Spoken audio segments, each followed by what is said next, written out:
2 morts. C'est le bilan d'une attaque d'un gang de coupeurs route enregistrée dans l'après-midi du lundi 23 mai 2022, dans le département d'Abengourou. C'est un assaut d'une rare violence qui a coûté la vie, le lundi 23 mai 2022, à un banquier à la retraite et un passager d'un véhicule de transport qui a jeté l'émoi dans la ville d'Abengourou, la capitale de l'Indénié.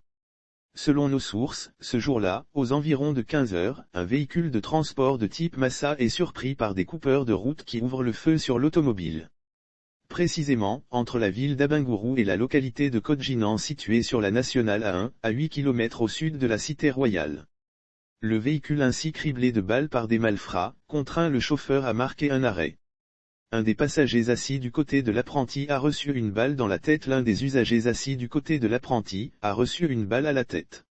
Avec sa cervelle littéralement explosée, la victime saigne abondamment. N'empêche, les bandits dépouillent les infortunés occupants du véhicule. Alors qu'ils continuent leur basse manœuvre, les malfrats voient venir un autre véhicule.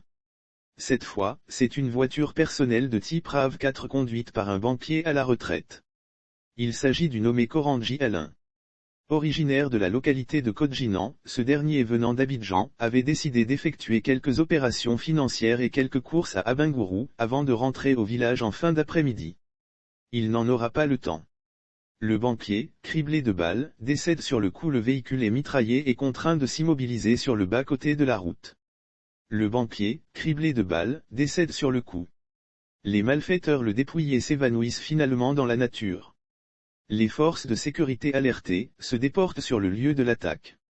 Lire aussi Axe Daoukro et Trocro, des coupeurs de route appréhendés après leur forfait, une moto brûlée sur place, les sapeurs-pompiers civils évacuent le premier usager blessé à la tête. Au centre hospitalier régional, CHR, d'Abengourou où il est admis, il succombe malheureusement à sa grave blessure, portant le nombre de morts à 2. Une enquête a été ouverte pour retrouver ces bandits qui sévissent régulièrement sur ce tronçon reliant la ville d'Abengourou à la sous-préfecture d'Agnès-Hué.